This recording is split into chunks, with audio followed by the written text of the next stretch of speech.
Robson রবিনহোর বিদায়ের পর বসুন্ধরা কিংসের দায়িত্ব কাঁধে তুলে নিয়েছিলেন আরেক ব্রাজিলিয়ান মিগুয়েল দামাসেনা। তিনি হয়ে উঠেছিলেন বসুন্ধরা কিংসের সবচেয়ে বড় ভরসা। তবে এবার সেই মিগুয়েলকে হয়তো দেখা যাবে না বসুন্ধরা কিংসের লাল জার্সিতে।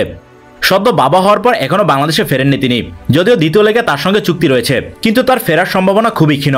বসুন্ধরা কিংসের কোচ ভ্যালেরো তিতা বিষয়টি নিশ্চিত করেছেন।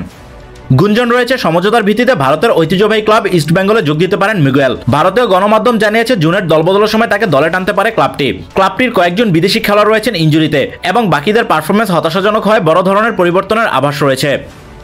এদিকে বসুন্ধরা কিংসের হয়ে এখন পর্যন্ত 64 ম্যাচে 37 গোল এবং 26 অ্যাসিস্ট করা মিগুয়েল ছিলেন মাঝমাঠের নিউক্লিয়াস। ক্লাবটির হয়ে খেলেছেন প্রায় 3 মৌসুম। তবে এবার তার ঠিকানা হতে পারে ওপার বাংলা লাল হলুদ শিবির। ইস্ট বেঙ্গলের কোচের দায়িত্বে আছেন বসুন্ধরা কিংসের সাবেক কোচ অস্কার ব্রুজন। এর আগে রবসনকে ইস্ট বেঙ্গলে নেওয়ার চেষ্টার পেছনে অস্কারের বড় প্রভাব ছিল বলে জানা যায়। শেষ পর্যন্ত রবসন না গেলেও এবার মিগুয়েলের যাওয়ার সম্ভাবনা জোরালো।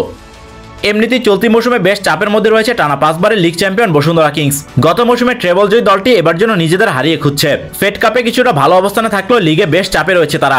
আগামীকাল ফেড কাপের কোয়ালিফিকেশন ম্যাচে ঢাকা আবাহনীর বিপক্ষে মাঠে নামবে বসুন্ধরা কিংস। জিতলে নিশ্চিত হবে ফাইনাল, হারলেও থাকবে আরও একটি সুযোগ। এরপর 12 এপ্রিল লিগে তাদের প্রতিপক্ষ টেবিলের সবার উপরে থাকা মোহামেডান।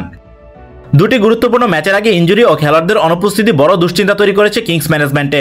রক্ষণভাগে মৌসুমের শুরু থেকেই নেই বিশ্বনাথ ঘোষ, হ্যামস্ট্রিং ইনজুরিতে মাঠের বাইরে তপু বর্মন, আর কাঁধে বড় ধরনের চোট পেয়েছেন তারিক কাজী। মাঝমাঠে আবার অনুপস্থিত মিগুয়েল, নতুন যোগ দেওয়া আর্জেন্টাইন স্ট্রাইকার হুয়ান লেসকানো ইনজুরিতে। ফলে আবাহনী ও মোহামেডানের বিপক্ষে তার খেলা নিয়ে রয়েছে অনিশ্চয়তা।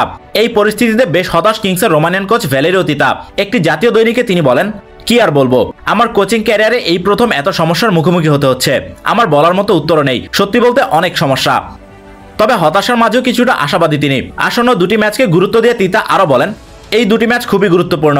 আশা করছি অনেক সমস্যার মধ্যেও দুটি ম্যাচে আমরা জিততে পারবো। কয়েকজন চোটে আক্রান্ত এবং অধিনায়ক দলের সঙ্গে এখনো যোগ দেয়নি। এইসব সমস্যা নিয়ে আশা করি আমরা ইতিবাচক ফল পাবো। চোটে থাকা খেলোয়াড়দের বিকল্প খুঁজে পাওয়া কঠিন, তিতাও তা স্বীকার করেন।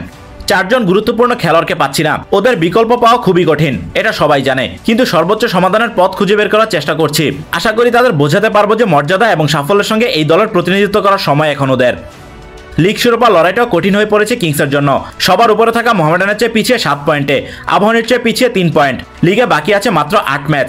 মোহামেডানের বিপক্ষে ফিরতি লেগে জয় পেলেও অন্যদের হোঁচট খাওয়ার অপেক্ষা করতে হবে। এ বিষয়ে তিতা বলেন, আমি জানি এটা খুবই কঠিন। 7 পয়েন্টের ব্যবধান খুবই সুবিধাজনক অবস্থান, বিশেষ করে যখন মাত্র 8 ম্যাচ বাকি থাকে। কিন্তু শেষ আশা হিসেবে সব ম্যাচই জিততে হবে আমাদের।